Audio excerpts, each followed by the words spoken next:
कक्षा 10वीं की स्टूडेंट फाइनली आपका विषय यहाँ विज्ञान का अर्धवार्षिक परीक्षा 2025-26 का पेपर लेके आ चुके हैं। आप लोग बहुत सारे यहाँ पर कमेंट रहे थे कि विज्ञान विषय पे लाओ, तो इस वीडियो में हम आपका विज्ञान विषय का पूरा संपूर्ण उत्तर सही पे कंप्लीट करेंगे। तो आप लोग वीडियो को लाइक कर लीजिए, चैनल को सब्सक्राइब कर लीजिए। आप यहाँ पर दिल्ली कक्षा 10वीं अर्धवार्षिक परीक्षा 2025-26 ठीक है, विज्ञान विषय का पेपर है। आपके हिंदी इंग्लिश वजन दोनों में रहेगा आपका पेपर, ठीक है। मार्क्स 75 नंबर का रहेगा। टोटल क्वेश्चन आपके 23 आएंगे। टाइम आपका 3 घंटे रहने वाला है।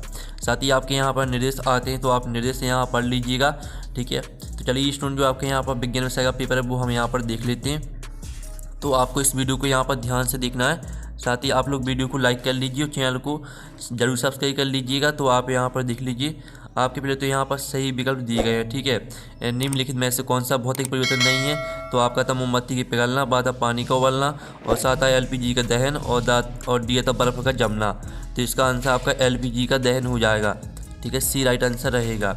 फिर आपका यहाँ पर दूसरा था कोई विलन लाल लिटमस को नीला कर देता है, इसका pH शब्द क्या होगा? तो आपका बी आता है 1 और ए आता है आपका 1, बी ऑप्शन 4 दिया गया, सी ऑप्शन 5 और डी ऑप्शन 10 दिया गया है। तो इसका आंसर आपका 10 हो जाएगा, ठीक है। फिर आप यहाँ पर देख लीजिए, ठीक है। तीसरा आपका आता है मानव शरीर में मास्टर ग्रंथि किसे कहा जाता है? तो आपका ए आता थायराइड ग्रंथि, बी आता पीयूष ग्रंथि, और सी आता अधिवृक्क ग्रंथि, और डी आता अग्न्याशय। तो इसका आंसर आपका पीयूष ग्रंथि हो जाएगा। फिर आपका यहाँ पर चौथा आता है समतल दर्पण द्वारा बना प्रतिबिंब सदैव होता है आभासी और सीधा, और बा आता वास्तविक और उल्टा, सी आता वास्तविक और सीधा, और डी आता आभासी और उल्टा। तो यहाँ पर समतल दर्पण द्वारा बना प्रतिबिंब सदैव होता है, तो इसका आपका आभासी और सीधा हो जाएगा, ठीक है। फिर आपका यहाँ पांचवा आता है विद्युत धारा का ऐसे ही मात्रा क्या है? तो आपका यह था वोल्ट, बी आता आपका ओम, सी आता एम्पियर, और डी आता कूलाम। तो यहाँ विद्युत धारा का ऐसे ही मात्रा का आपका एम्पियर हो जाएगा। फिर आपका छठवां आता ओजोन परत की अवक्षय के लिए मुख्य रूप से कौन सा रसायन जिम्मेदार है? तो जो आपका यहाँ पर इसका राइट आंसर रहेगा वो आपका क्लोरोफ्लोरोकार्बन हो जाएगा, ठीक है। साथ ही यहाँ पर इंग्लिश मीडियम के स्टूडेंट भी यहाँ पर देख लीजिए, ठीक है। तो यहाँ पे इंग्लिश मीडियम के स्टूडेंट भी देख सकते हैं। साथ ही हम इनकी टिक लगवा देते हैं। पहले का आपका यहाँ पर सी राइट आंसर रहने वाला था, और दूसरे का आपका डी राइट आंसर रहने वाला था, ठीक है। और तीसरे का आपका बी राइट आंसर रहेगा। और साथ ही जो आपका चौथा दिया गया है, तो चौथे का आपका ए राइट आंसर हो जाएगा। और पाँचवें का आपका यहाँ पर रहने वाला है, ठीक है, सी राइट आंसर। और साथ ही आप यहाँ पर देख लीजिए, जो आपका यहाँ पर दिए छठवां, तो छठवें का आपका यहाँ पर रहने वाला है राइट आंसर, ठीक है, बी क्लोरोफ्लोरोकार्बन। और साथ ही आप यहाँ पर देख लीजिए, फिर आते आपके रिक्त स्थानों की पूर्ति की, जो कि आपके 6 नंबर के रहेंगे। तो आप यहाँ पर देख सकते हैं, आपके यहाँ पर 6 नंबर के रिक्त स्थान दिए गए हैं, ठीक है। तो आप यहाँ पर देख लीजिए, वसा युक्त खाद्य सामग्री को विकृत गंधता से बचाने के लिए उनमें डॉट डॉट गैस मिलाई जाती है। तो इसका आंसर रहने वाला है नाइट्रोजन, ठीक है, नाइट्रोजन गैस मिलाई जाती है। फिर आपका था बेरासायनिक अभिक्रिया जिनमें ऊष्मा उत्सर्जित होती है, आपकी ऊष्माक्षेपी अभिक्रिया कहलाती है, ऊष्माक्षेपी। फिर आपका आता है दो तंत्र कोशिकाओं के मध्य खाली स्थान को सिनेप्स कहते हैं। तो इसका उत्तर आपका यहाँ पर सिनेप्स हो जाएगा। फिर जो आपका यहाँ पर आता है CnH2n का सामान्य सूत्र डोनर का है, तो यहाँ पर CnH2n का सामान्य सूत्र आपका हो जाएगा, ठीक है, एल्कीन का है, ठीक है, एल्कीन आपका राइट आंसर रहेगा। फिर आपका आता है विद्युत ऊर्जा का व्यापारिक मात्रक डॉट नॉट है। तो विद्युत ऊर्जा का जो व्यापारिक मात्रक है वो आपका किलोवाट घंटा है, ठीक है, किलोवाट घंटा। और जो आपका आता आर श्रृंखला में ऊर्जा का प्रभाव सदैव एक दिशीय होता है। इसका उत्तर आपका यहाँ पर एक दिशीय हो जाएगा, ठीक है। इस तरह से जो आपके रेगिस्तान है वो कंप्लीट हो जाते हैं। और साथ ही यहाँ पे इंग्लिश मीडियम के स्टूडेंट भी यहाँ पर देख लीजिए, ठीक है, यहाँ पे इंग्लिश मीडियम के स्टूडेंट भी देख सकते हैं। फिर आप यहाँ पर देख लीजिए, प्रश्न आपका 3 आता सत्ता सत्य का चयन करके लिखिए, जो कि आपके 6 नंबर के रहने वाले हैं। तो आप यहाँ पर देख लीजिए, सोडियम Na को केरोसिन में डुबा कर रखा जाता है। तो पहला आपका यहाँ पर सत्य रहेगा। फिर आपका दूसरा था जिप्सम को गर्म करने पर प्लास्टर ऑफ पेरिस बनता है। तो आपका दूसरा भी यहाँ पर सत्य रहेगा, ठीक है। तो आप यहाँ पर अच्छे से याद करते जाइए, और वीडियो को लाइक जरूर कर लीजिए, चैनल को भी सब्सक्राइब कर लीजिए, ठीक है। तो आप लोग वीडियो को लाइक और चैनल को सब्सक्राइब जरूर कर लीजिए। और साथ ही आप चलिए आपके यहाँ पर तीसरा सत्य देख लेते हैं। तो आपका आता मानव में शुक्राणु का निर्माण भेषण में होता है, तो जो आपका तीसरा रहेगा तो वो आपका सत्य हो जाएगा। फिर आपका यहाँ पर आँख के रंगीन भाग को रेटिना कहते हैं, तो ये आपका असत्य हो जाएगा। फिर आपका यहाँ पर आता है डायनोमो का जनित यांत्रिक ऊर्जा को विद्युत ऊर्जा में बदलता है, तो पाँचवा आपका सत्य रहेगा। और जो आपका छठवां आता ओजोन परत पराबैंगनी विकिरण से सुरक्षा प्रदान करती है, तो आपका यहाँ सत्य हो जाएगा।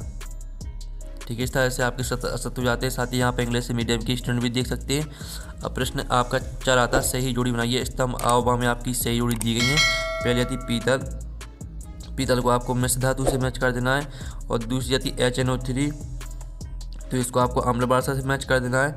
और तीसरी आती न्यूरॉन, तंत्र का तंत्र की इकाई से मैच कर देना तीसरी। चौथी आती है मेंडल, तो मेंडल को आपको अनुवांशिकी की जनक से मैच कर देना है। और पाँचवीं आती विद्युत ऊर्जा, तो इसको आपको जूल से मैच कर देना है। ठीक है, पाँचवीं। और जो आपकी छवीं दी गई है स्नेल का नियम, तो इसको आपको मैच कर देना है प्रकाश का परावर्तन। ये आपकी छवीं हो जाएगी। ठीक है, इस तरह से आपकी 6 जोड़ी कंप्लीट हो जाती हैं। साथ ही यहाँ पर इंग्लिश मीडियम की स्टूडेंट भी देख लीजिए। अब चलिए प्रश्न आपका 5 आता है। एक शब्द वाक्य में उत्तर दीजिए जो कि आपके 6 नंबर के रहने वाले हैं। तो आपका लोहे पर जंग लगना किस प्रकार की अभिक्रिया है, तो इसका आंसर रहने वाले संक्षारण। ठीक है, संक्षारण आपका यहाँ पहले का आंसर हो जाएगा। फिर दूसरा आता है सिरकी में कौन सा अम्ल उपस्थित होता है, तो यहाँ पर ठीक है सिरकी में होता है आपका एसिटिक अम्ल, एसिटिक अम्ल। फिर आपका आता है उस हार्मोन का नाम बताइए जो पौधों में वृद्धि को रोकता है, तो इसका आंसर आपका डायप्टर हो जाएगा। ठीक है, फिर जो आपका आता है लेंस की क्षमता का ऐसा ही मात्रा क्या है, तो यहाँ पर लेंस की क्षमता का जो ऐसा ही मात्रा है वो आपका ओम हो जाएगा।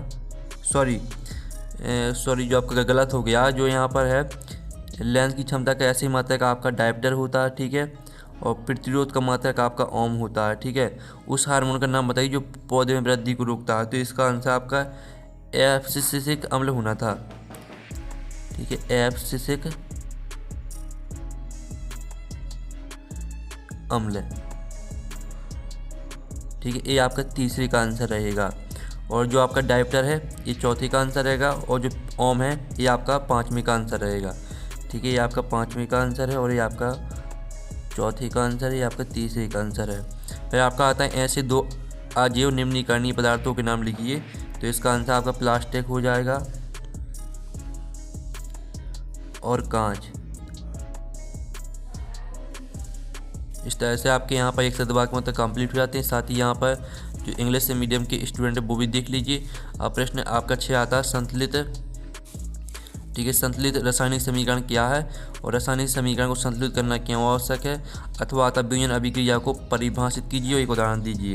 तो चलिए आपका 6वें प्रश्न का उत्तर आप यहाँ पर देख लीजिए। ये आपकी संतुलित रासायनिक समीकरण दिया गया है। एक संतुलित रासायनिक समीकरण वह होता है जिसमें अभिकारक उत्पाद दोनों पक्षों में प्रत्येक तत्व के परमाणु की संख्या समान होती है।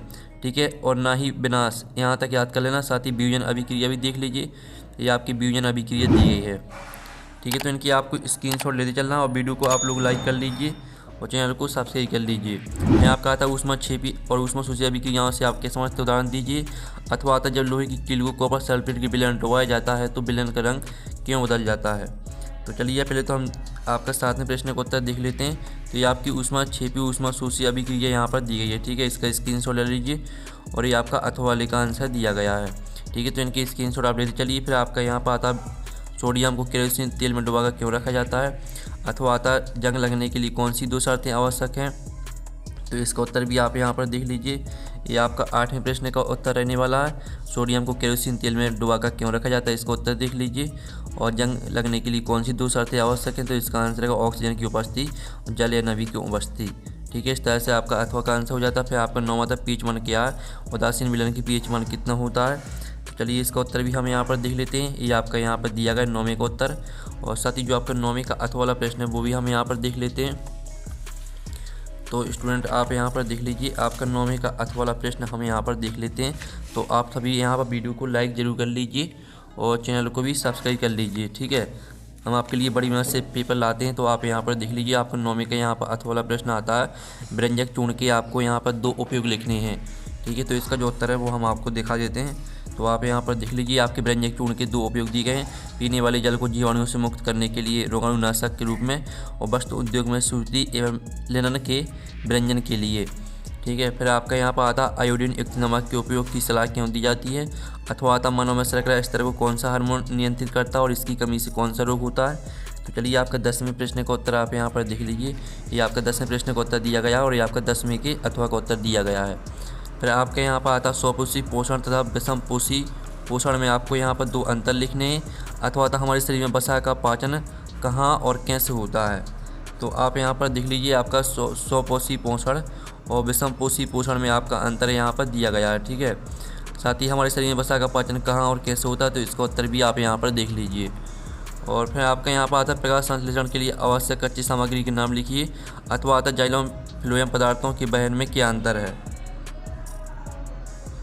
ये आपका प्रकाश संश्लेषण के लिए आवश्यक कच्ची सामग्री दी कार्बन डाइऑक्साइड, जल, क्लोरोफिल, सूर्य का प्रकाश। ठीक है, और जाइलम और फ्लोएम में अंतर देख लीजिए। आपका जाइलम और फ्लोएम में अंतर दिया, यह जल और खनिज का वहन करता है, या पत्तियों से बने शर्करा का वहन करता है। ठीक है, इस तरह से आपको यहाँ पर अंतर याद कर लेना। फिर आपका था प्रतिवादी क्रिया, प्रतिवादी चाप को परिभाषित कीजिए, अथवा था पौधे में छुईमे की गति और प्रकाश की ओर प्ररोह की गति में क्या अंतर है। तो चलिए आपके यहाँ पर ये 13 प्रश्न का आंसर रहने वाला प्रतिवादी क्रिया और प्रतिवादी चाप को आपको परिभाषित करना था।